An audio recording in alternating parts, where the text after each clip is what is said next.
Everyone, मी प्रिया स्वागत करते तुमचे पुन्हा एकदा आपल्या नवीन व्लॉगमध्ये। तर कसे आहात तुम्ही सगळे? आय होप तुम्ही सर्व मस्त आणि मजेतच असाल। इकडे बघा, मी अजूनपर्यंत कधीही हा फॅब्रिक पेंटिंगचा क्लास केलेला नाही आणि फर्स्ट टाइमच मी हा ट्राय केलेला माझ्याच ब्लाऊजवर। बघू शकता, पहिल्यांदा पेन्सिलमध्ये मी मार्किंग केलेली। माझ्याकडे हे सर्व साहित्य पण नव्हतं, मी माझ्या बहिणीकडून घेतलेलं हे। तिने क्लास केलेला आणि तिचं पण मी कधीच करताना बघितलं नव्हतं। म्हटलं माझ्या ब्लाऊजवर मी एकदा ट्राय करून बघेन।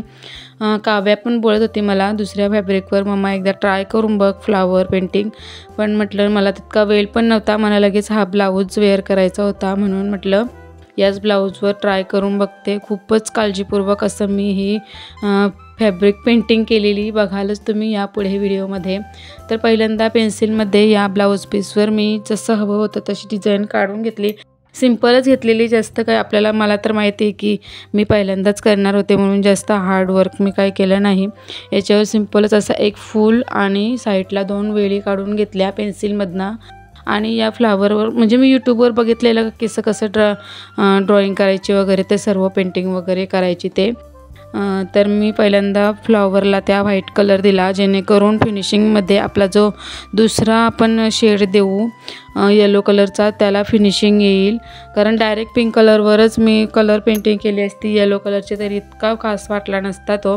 तर इथे मी फक्त असं फ्लावरला येलो कलर दिला। मी ब्लाऊजच्या स्लीव्जलाच फक्त डिझाईन केलेली, बॅक नेकला डिझाईन काही केली नव्हती। मला वेळच नव्हता, तुम्ही मागच्या व्हिडिओमध्ये बघितलंच असेल की मी साडी आणलेली आणि लगेचच दुसऱ्या दिवशी मी आईंचा सुद्धा ब्लाऊज शिवून घेतलेला आणि दुसऱ्या दिवशी हा माझा ब्लाऊज पेंटिंग करून रात्रीच मला हा स्टिच करायचा होता, म्हणून मी बॅकनेकला काही डिझाईन केलीच नाही, फक्त स्लीव्जला डिझाईन केलेली। तर अशा प्रकारे स्लीव्जला मी उभी मध्ये फुल आणि वर आणि खाली छोटी छोटी अशी वेल काढलेली। तर अशा प्रकारे मी ह्याला येलो कलर पण देऊन चांगलं सुकवून घेतलं पहिल्यांदा ते। त्याचप्रमाणे फॅब्रिक पेंटिंगप्रमाणेच मी माझे काही म्हणजे बऱ्याच अगोदर 4-5 महिन्या अगोदरचा माझा एक व्लॉग आहे, त्याच्यात मी शेअर केलेले की कोणताही क्लास वगैरे न करता मी माझ्या ब्लाऊजांना आरी वर्कसुद्धा केलेले आहे। ते पण माझे मी व्लॉग शेअर केलेले आहेत तुमच्यासोबत, जर तुम्हाला बघायचे असतील तर काही महिन्यांपूर्वीचा माझा आज जो व्लॉग आहे तो बघा तुम्ही। क्लास न करता मी माझ्या ब्लाऊजला आरी वर्कसुद्धा केलेला आहे। आणि त्याचप्रमाणे मी या फॅब्रिक पेंटिंगचा बऱ्याच दिवस माझ्या मनात विचार होता, पण म्हटलं सामान पण नव्हतं माझ्याकडं आणि माझ्या दोन्ही बहिणींनी हा फॅब्रिक पेंटिंगचा क्लास केला आहे, पण त्यांचं काम काय मी समोरासमोर बघितलं नाही, त्यांच्या त्या घरी करत असतात। म्हटलं जास्त खर्च करून करण्यापेक्षा त्यांच्यातीलच एकीचं मी सामान घेतलेलं ट्राय करण्यासाठी। तर बघा, त्यांचं सामान वापरून मी हे फ्लावर डिझाईन केलेली। तर बघा, अशा प्रकारे वेळ काढून ग्रीन कलरची पानं दिलेली त्या वेलीला। जसं मला जमेल जसं मला सुचत होतं तसं मी करत होते। हा व्हिडिओ शूट केलेला बरेच दिवस अगोदरचा आहे, जवळजवळ 3-4 दिवस अगोदरचा हा व्हिडिओ मी शूट केलेला, पण मला काही कारणामुळे एडिटच करायला मिळालं नाही। कारण म्हणजे मला हा ब्लाऊज, मी तुम्हाला आता सांगते, ही साडी आणि आईंसाठी मी जो तुगडा आणलेला सासूबाईंसाठी, या मागचा व्हिडिओमध्ये तुम्ही बघितलाच असेल, तर आम्हाला जायचं होतं जेजुरीला, आमच्या कुटुंबातील देव जेजुरीला घेऊन जायचे होते, ते त्यासाठी अर्जंटमध्ये आम्ही दोघींनी पण साड्या आणून स्टिच केलेल्या। आणि त्यानंतर स्टिच करून झाल्यानंतर दुसरा दिवस असाच पॅकिंग वगैरे मध्ये गेला आणि तिसरा दिवस आम्ही गेलेलो जेजुरीला। त्यानंतर मी काही एडिटच केलं नाही, व्हिडिओ नुसतं शूट करून ठेवलेला आहेत, पण एडिट करायला मला वेळच मिळाला नाही, म्हणून हा व्हिडिओ जरा 3-4 दिवस अगोदरचा आहे। आणि तुम्ही एका म्हणजे कोणी नेहमीचे सबस्क्रायबर असतील, व्ह्यूवर्स असतील, त्यांनी नोटीस केलंच असेल की 4-5 दिवस झाले आपले लॉंग व्हिडिओ काही शेअर केलेच नाही। मी लॉंग काही शॉर्ट व्हिडिओसुद्धा मी शेअर केले नाही, वेळच नव्हता मुळात। आणि त्यानंतर जेजुरीशी आल्यानंतर तुमच्यापैकी जर कोणी बाहेर फिरायला जात असेल त्यांना माहितीच आहे की आल्यानंतर जास्तीत जास्त काम असतं तो म्हणजे कपडे धुण्याचा। जेजुरीला गेल्यावर कपड्यांचा काय होतं ते जे तुम्हाला माहितीच असेल।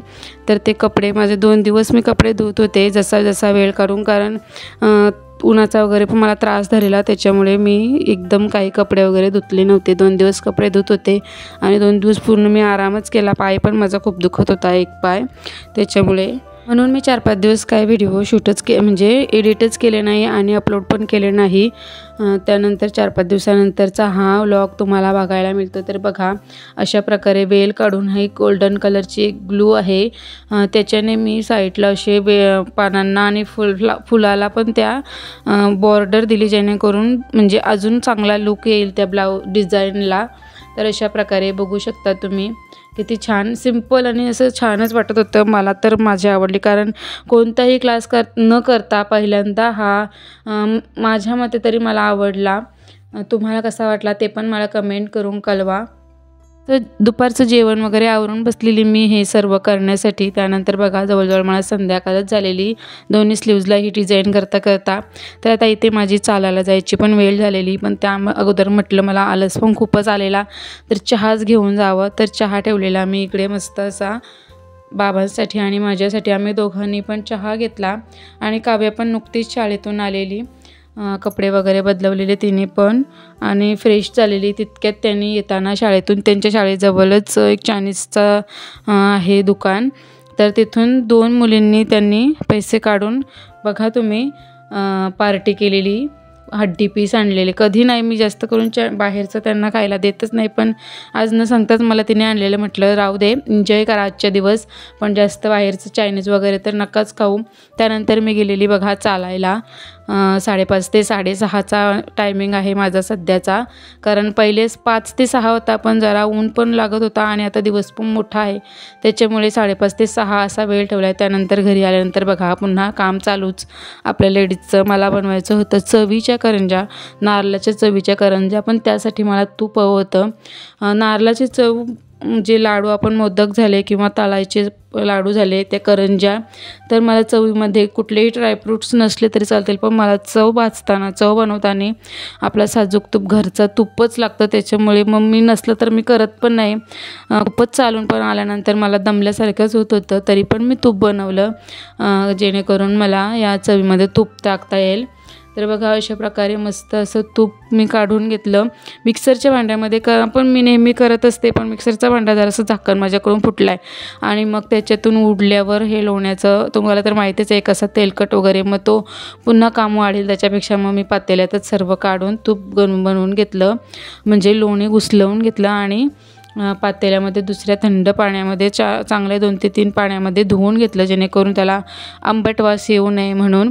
त्यानंतर मग चांगलं असं एकच गोळा करून घेतला आणि चांगलं धुवून घेतल्यानंतर ते ठेवलेलं मी गॅसवर। बघू शकता तुम्ही व्हिडिओ दाखवल्याप्रमाणे मंद गॅसवर एकदम 10 ते 15 मिनटं लागतात। काही आमच्याकडे असं करतात की डायरेक्ट साईचा जो आपण साई ठेवलेली असते ना, ते तशीच पातेला तो गॅसवर ठेवतात, त्याच्यामुळे गॅस पण खूप संपते आणि तुपाला पण असा आंबटसर वास येतो, आणि असं केल्याने तुपाला वास पण येत नाही आणि मस्त होतं आणि पटकन होतं, गॅस पण जास्त संपत पण नाही आहे त्याच्यामुळे। तर बघा आपलं तूप मस्त असं तयार झालेलं आहे आणि त्यानंतर मी त्याच्यात थोडंसं पाणी शिंपडून टाकते, त्याच्यामुळे आपलं तूप पण मस्त असं कणीदार होतो, दाणेदार होतो। आणि तुळशीची पानं पण मी टाकत असते, पण आता हा दिवाबत्तीची वेळ होती, तुळशीला मी काय हात लावायला गेलेच नाही, म्हटलं राहू दे आता यावेळेस असंच पाणी शिंपडूनच मी तूप बनवलेलं। बघा किती छान, म्हणजे जास्त दिवसांची साय नव्हती, पण मला या चवीमध्ये टाकण्यासाठी तूप हवं होतं आणि माझं तूप पण सध्या संपलेलं, तर त्याच्यामुळे मी जितकी साय होती तितकंच करून घेतलं आणि मी नंतर मस्त असं थंड झाल्यानंतर माझा जो काचेचा तुपाचा डब्बा आहे त्याच्यात काढून घेतलेला। बघा किती छान कलर पण आलेला। त्यानंतर बघा इकडे मी लगेचच चव पण बनवायला घेतली, चांगलं असं तूप घेऊन चव तुपामध्ये भाजून घेतली।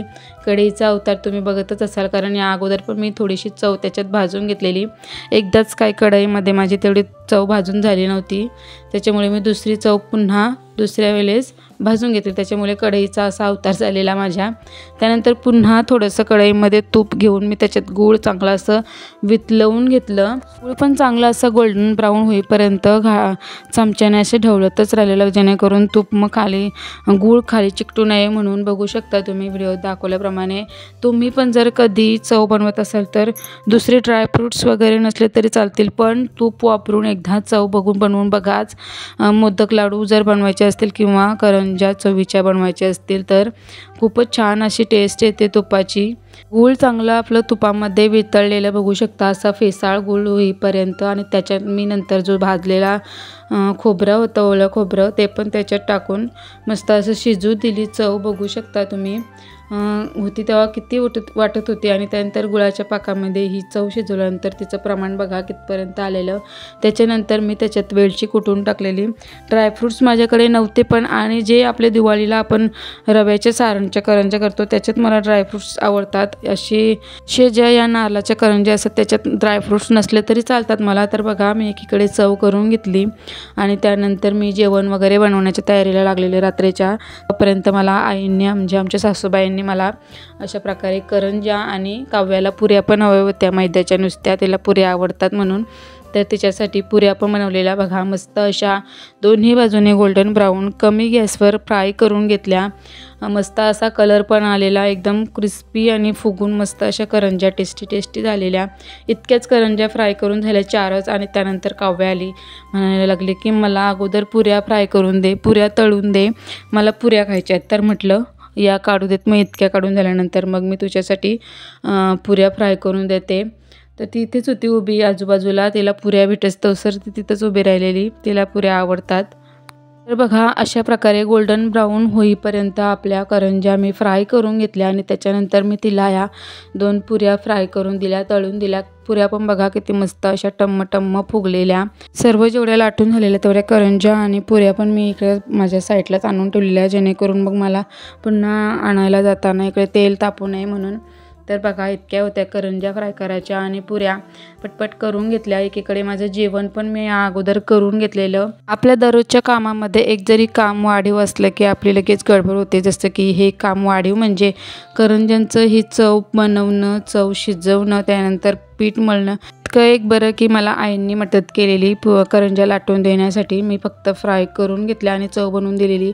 तर बघा इथे आपल्या सर्व करंज्या आणि पुऱ्या पण फ्राय करून झालेल्या। हे काम झाल्यानंतर दुसरं काम तुम्हाला आजूबाजूला दिसतच असेल, जसं की ओटा भरलेला होता पूर्ण भांड्यांनी, तो पण मला आवरायचा होता।